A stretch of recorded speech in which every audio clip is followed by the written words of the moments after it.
Voilà comment Paul commence magistralement sa lettre. Je n'ai pas honte de l'Évangile. C'est une puissance de Dieu pour le salut de quiconque croit, du juif premièrement, puis du grec, du non-juif. En effet, la justice de Dieu s'y révèle par la foi et pour la foi, selon qu'il est écrit, le juste vivra par la foi. C'est la promesse qui est contenue dans l'Évangile.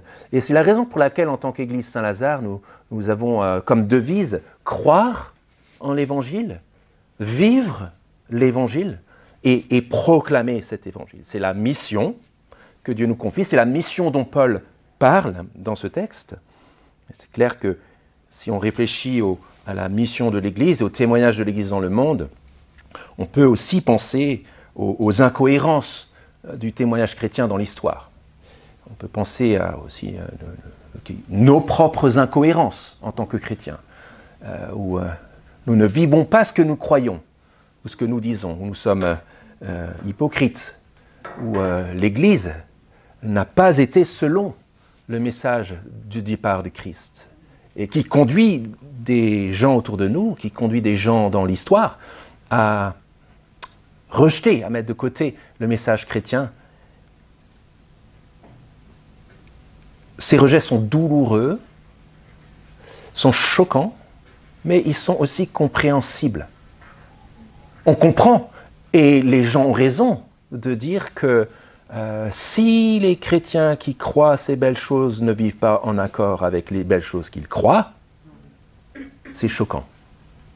Et si quelqu'un me dit ça, ça m'est déjà arrivé plusieurs fois, j'ai déjà eu l'occasion d'en parler, c'est douloureux pour nous de l'entendre, mais il faut l'accepter humblement, en remarquant que c'est une bonne sensibilité. Et effectivement, pour proclamer ce que l'on croit, il faut d'abord le vivre.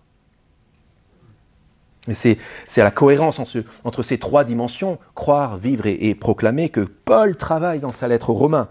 Et je me permets juste un résumé de ce qu'il a dit jusqu'à maintenant.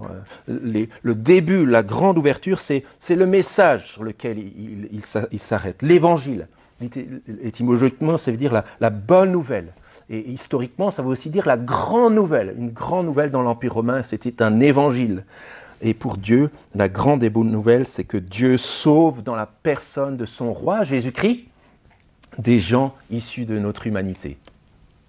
Dans la suite, Paul montre de quelle humanité il s'agit, quelle humanité Dieu aime et à quelle humanité Dieu pardonne. Une humanité qui est rebelle à Dieu, qui est coupée de son Créateur, qui est perdue dans le mal, dans le jugement des autres, dans les différents systèmes religieux et philosophiques et politiques qui l'égarent, qui le font tanguer à droite et à gauche.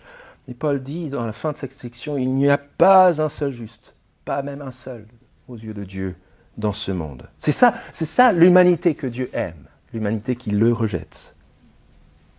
Qui conduit Paul à expliquer par quels moyens Dieu aime une humanité qui l'a rejetée, dans laquelle il n'y a pas un seul juste.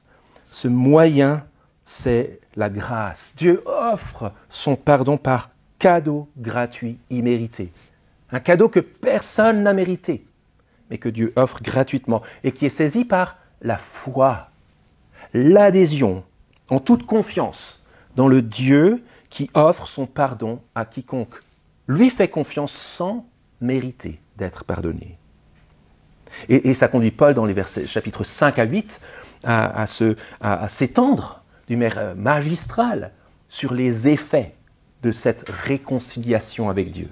Des hommes et des femmes, issus d'une humanité qui rejette Dieu, qui sont maintenant réconciliés avec Dieu et qui ont l'assurance qu'il n'y a plus de condamnation, qui ont l'assurance d'une destinée glorieuse et éternelle avec lui.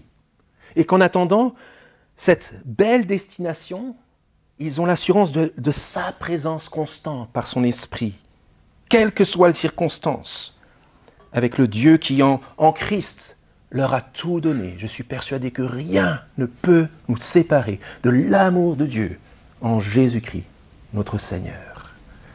Et ça conduit Paul, c'est ce qu'on a vu juste avant l'été, dans les chapitres 9 à 11, à poser une question cruciale Il dit dès le début, l'évangile c'est la puissance de Dieu pour le salut de quiconque croit, du juif premièrement, puis du grec. Et la question des chapitres 9 à 11, c'est l'évangile est puissant jusqu'à quel point? Et la réponse des chapitres 9 à 11, c'est que l'évangile est puissant au point de même atteindre et sauver les membres issus du peuple juif qui n'a pourtant cessé de rejeter Dieu au fil de l'histoire, mais à qui Dieu n'a de cesse d'appeler dans sa souveraineté à la foi.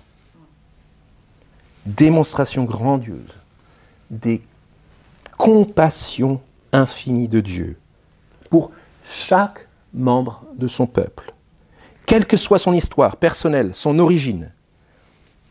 Et il reste cette question. Et j'en aurais fini avec le... Je ne vais pas faire ça tous les dimanches. L'idée, c'est qu'on rentre de nouveau dans la série, là. Mais ça nous conduit à une question cruciale. Si on regarde tout ce développement de Paul, c'est comment vivre en cohérence avec une telle vocation? À quoi ça ressemble, la vie chrétienne cohérente? Si l'évangile de Dieu est puissant pour sauver, il est aussi puissant, la puissance de Dieu, pour transformer ce qu'il a sauvé. Je répète, si l'évangile est la puissance de Dieu pour sauver des hommes et des femmes, il est aussi la puissance de Dieu pour transformer ce que Dieu a sauvé, en profondeur, sur la durée et d'une manière visible. C'est à quoi Paul s'attelle dans ces chapitres 12. C'est la raison pour laquelle dans ces derniers chapitres qu'on va voir pendant l'automne, Paul prend le temps de montrer comment dans tous les aspects de la vie, l'Évangile est la puissance de transformation des hommes et des femmes qu'il a sauvés.